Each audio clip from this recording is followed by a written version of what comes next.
Assalamu alaikum student. Today we will discuss some short sentences which we use in our daily life. The first is where are we? हम कहाँ हैं?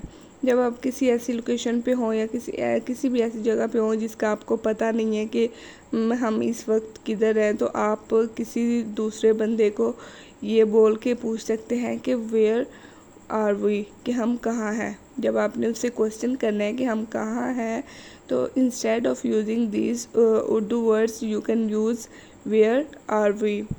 The next is look behind you, अपने पीछे देखो। जब आप किसी को ये बोलना चाहें कि अपने पीछे देखो, मतलब कुछ आप उसे दिखाना चाहते हैं जो उसके पीछे है, या किसी इंसान को दिखाना चाहते हैं, या कुछ भी आप कह सकते हैं, तो आप उसे बोलेंगे लुक बिहाइंड यू, कि अपने पीछे देखो।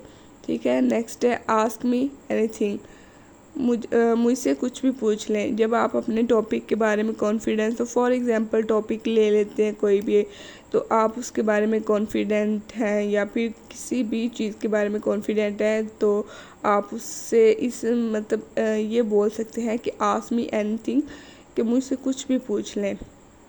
आई वॉज़ रॉन्ग, मैं गलत था। जब आपको रियलाइज़ हो कि आप गलत हैं किसी चीज़ में और नेक्स्ट पर्सन जो है वो बिल्कुल ठीक है, अपने पॉइंट ऑफ व्यू में वो बिल्कुल राइट है, और आपको रियलाइज़ हो कि मैं गलत हूँ, तो आप उससे बोल लें आई वॉज़ रॉन्ग, मैं गलत हूँ।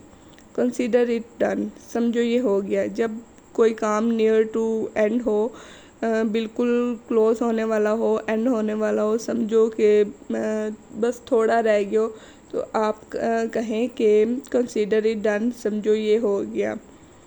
आई ओवर स्लेप, मैं देर तक सोया रहा। जब आप बहुत देर तक सोए रहे तो आप कहेंगे कि आई ओवर स्लेप, कि मैं बहुत देर तक सोया रहा। I want to meet you, मैं आपसे मिलना चाहता हूँ या मिलना चाहती हूँ। I want to meet you, कि जब आप किसी पर्सन से मिलना चाहते हैं तो आप उससे पूछेंगे या उसे बोलेंगे कि I want to meet you, या आई वॉन्ट मीट यू, मैं आपसे मिलना चाहता हूँ।